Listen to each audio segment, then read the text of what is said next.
ನಮಸ್ಕಾರ ಗೆಳೆಯರೇ, ನೀವು ಕೇವಲ ಕಲ್ಪನೆ ಮಾಡಿಕೊಳ್ಳಿ.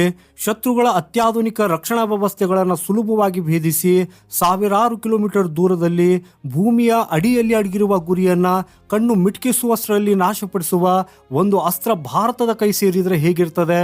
ಜಗತ್ತಿನ ಬಲಿಷ್ಠ ಅಮೆರಿಕನ್ ಏರ್ ಡಿಫೆನ್ಸ್ ಸಿಸ್ಟಮ್ಗಳಿಗೆ ಮಂಕು ಬೂದಿ ಏರಿಸಿದ ಇಸ್ರೇಲ್ನ ಆ ರಹಸ್ಯ ಕ್ಷಿಪಣಿ ಈಗ ಭಾರತದತ್ತ ಮುಖ ಮಾಡಿದೆ. ಹೌದು, ಇದು ನಮ್ಮ ಬ್ರಹ್ಮೋಸ್ಗಿಂತಲೂ ಭಯಾನಕನ. ಗೆಳೆಯರೆ, ಇವತ್ತಿನ ಈ ವಿಡಿಯೋದಲ್ಲಿ ಇಸ್ರೇಲ್ನ ಗೋಲ್ಡನ್ ಹಾರಿಜನ್ ಕ್ಷಿಪಣಿ ಹಿಂದಿರುವ ಆ ರೋಚಕ ರಹಸ್ಯವೇನು ಅನ್ನೋದರ ಬಗ್ಗೆ ಡಿಟೇಲ್ ಆಗಿ ತಿಳಿದುಕೊಳ್ಳೋಣ. ಅದಕ್ಕಾಗಿ ಇಂಟ್ರೆಸ್ಟಿಂಗ್ ವಿಡಿಯೋವನ್ನ ಕೊನೆವರೆಗೂ ನೋಡಿ, ಹಾಗೂ ಇಸ್ರೇಲ್ ಮತ್ತು ಭಾರತದ ಈ ಸ್ನೇಹಕ್ಕಾಗಿ ವಿಡಿಯೋವನ್ನ ಲೈಕ್ ಮಾಡುತ್ತಾ ಕಮೆಂಟ್ ಅಲ್ಲಿ ಜೈ ಹಿಂದ್ ಅಂತ ಬರೆಯುವುದನ್ನ ಮರೆಯದಿರಿ.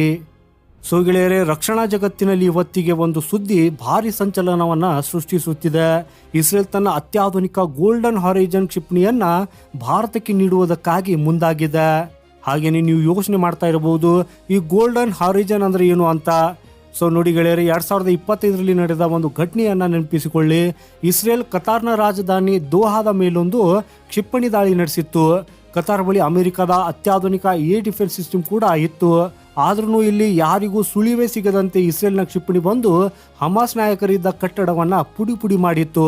ಸ್ಟಾರ್ಟಿಂಗ್ ಅಲ್ಲಿ ಎಲ್ಲರೂ ಇದು ಪಕ್ಕದ ದೇಶಗಳಾದ ಜೋರ್ಡಾನ್ ಅಥವಾ ಸೌದಿ ಅರೇಬಿಯಾ ಮೇಲಿಂದ ಬಂದಿರಬಹುದು ಅಂತ ಅನ್ಕೊಂಡಿದ್ರು. ಆದ್ರೆ ಇಸ್ರೇಲ್ ಜಗತ್ತಿಗೆ ಶಾಕ್ ಅನ್ನ ಕೊಟ್ಟಿತ್ತು. ಆ ದಾಳಿ ನಡೆದಿದ್ದು ಕೆಂಪು ಸಮುದ್ರದಿಂದ, ಅಂದ್ರೆ ರೆಡ್ ಸೀಯಿಂದ. ಯಾವುದೇ ದೇಶದ ವಾಯು ಪ್ರದೇಶವನ್ನ ಪ್ರವೇಶಿಸದೆ ಅಷ್ಟು ದೂರದಿಂದ ನಿಖರವಾಗಿ ಗುರಿ ಹೊಡೆದಿದ್ದ ಆ ರಹಸ್ಯ ಅಸ್ತ್ರವೇ ಈ ಗೋಲ್ಡನ್ ಹಾರಿಜನ್. ಸೊ ಈಗ ನಿಮ್ಮ ಮನಸ್ಸಿನಲ್ಲಿ ಒಂದು ಪ್ರಶ್ನೆ ಮೂಡ್ತಾ ಇರಬಹುದು, ನಮ್ಮ ಬಳಿ ಈಗಾಗಲೇ ಜಗತ್ತಿನ ಅತ್ಯುತ್ತಮ ಬ್ರಹ್ಮೋಸ್ ಕ್ಷಿಪಣಿ ಇದೆ ಅಲ್ಲ, ಮತ್ತೆ ಇಸ್ರೇಲ್ನ ಕ್ಷಿಪಣಿ ಯಾಕೆ ಬೇಕು?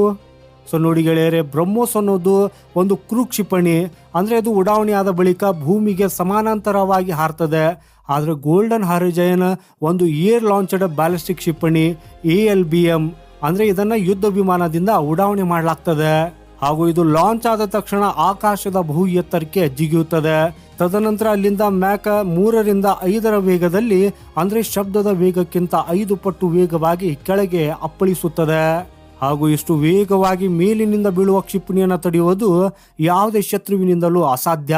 ಬ್ರಹ್ಮೋಸ್ನ ಎಕ್ಸ್ಟೆಂಡೆಡ್ ರೇಂಜ್ನ ಬಗ್ಗೆ ಹೇಳುವುದಾದ್ರೆ ಇದು 800ರಿಂದ 900 ಕಿಲೋಮೀಟರ್. ಆದರೆ ಗೋಲ್ಡನ್ ಹಾರಿಜನ್ ಬರೋಬ್ಬರಿ 1500ರಿಂದ 2000 ಕಿಲೋಮೀಟರ್ ದೂರದ ಗುರಿಯನ್ನ ತಲುಪಬಲ್ಲದು. ಹಾಗೇನೆ ಭಾರತಕ್ಕೆ ಈ ಕ್ಷಿಪಣಿ ಅಗತ್ಯ ಬಹಳಷ್ಟಿದೆ. ಯಾಕಂದ್ರೆ ಇದೊಂದು ಬಂಕರ್ ಬಸ್ಟರ್, ಅಂದ್ರೆ ಬಂಕರ್ ಡಿಸ್ಟ್ರಾಯರ್. ಶತ್ರು ದೇಶದ ನಾಯಕರು, ಸೇನಾ ಮುಖ್ಯಸ್ಥರು ಭೂಮಿಯ ಅಡಿಯಲ್ಲಿ ಎಷ್ಟೇ ಆಳದ ಬಂಕರ್ನಲ್ಲಿ ಅಡಗಿದ್ರು ಅಥವಾ ಅವರ ಪರಮಾಣು ನೆಲೆಗಳು ಭೂಮಿಯೊಳಗಿದ್ರು ಈ ಕ್ಷಿಪಣಿ ಅದನ್ನ ಸೀಳಿಕೊಂಡು ಹೋಗಿ ಸರ್ವನಾಶ ಮಾಡ್ತದೆ.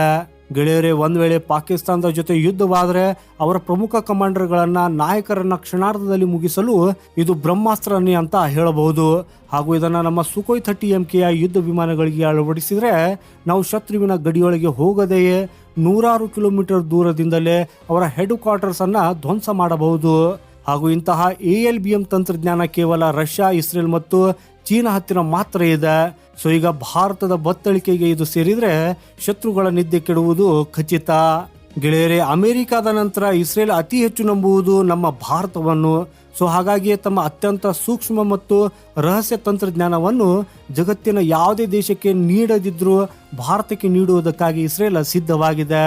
ಹಾಗೆಯೇ ಮುಂದಿನ ದಿನಗಳಲ್ಲಿ ಪ್ರಧಾನಿ ಮೋದಿಯವರು ಇಸ್ರೇಲ್ಗೆ ಭೇಟಿ ನೀಡಿದಾಗ ನಮ್ಮ ರಕ್ಷಣಾ ಒಪ್ಪಂದ ಮತ್ತಷ್ಟು ಮೇಲ್ದರ್ಜೆಗೆ ಇರಲಿದೆ.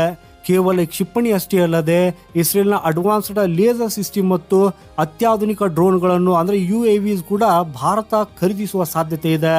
ಇದಷ್ಟೇ ಅಲ್ಲ, ಇಸ್ರೇಲ್ ಪ್ರಧಾನಿ ನೇತನ್ಯಾಹು ಅವರು ಪ್ರಸ್ತಾಪಿಸಿರುವ ಗ್ರೀಸ್, ಸೈಪ್ರಸ್, ಸ್ನೇಹಿಮಯಿ ಅರಬ್ ರಾಷ್ಟ್ರಗಳು ಮತ್ತು ಭಾರತವನ್ನು ಒಳಗೊಂಡ ಹೆಕ್ಸಾಗಾನ್ ಆಫ್ ಅಲಯನ್ಸಸ್ಗೆ ಭಾರತ ಅಧಿಕೃತವಾಗಿ ಸೇರ್ಪಡೆಯಾದರೆ ಇದು ವಿಶ್ವ ರಾಜಕಾರಣದಲ್ಲಿ ಒಂದು ದೊಡ್ಡ ಸಂಚಲನವೇ ಆಗಿರಲಿದೆ. ಗೆಳೆಯರೇ, ಒಂದು ಕಾಲವಿತ್ತು ಇತರೆ ದೇಶಗಳ ಸಣ್ಣ ಪುಟ್ಟ ಆಯುಧಗಳಿಗಾಗಿ ನಾವು ಕಾಯಬೇಕಾಗಿತ್ತು.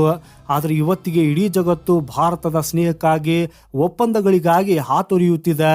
ಗೋಲ್ಡನ್ ಹಾರಿಜನ್ ನಂತಹ ವಿಧ್ವಂಸಕ ಅಸ್ತ್ರಗಳು ನಮ್ಮ ಸೇನೆಗೆ ಸೇರಿದ್ರೆ ಭಾರತದ ಕಡೆ ಕಣ್ಣೆತ್ತಿ ನೋಡುವುದಕ್ಕಾಗಿ ಶತ್ರುಗಳು 100 ಬಾರಿ ಯೋಚಿಸಬೇಕು.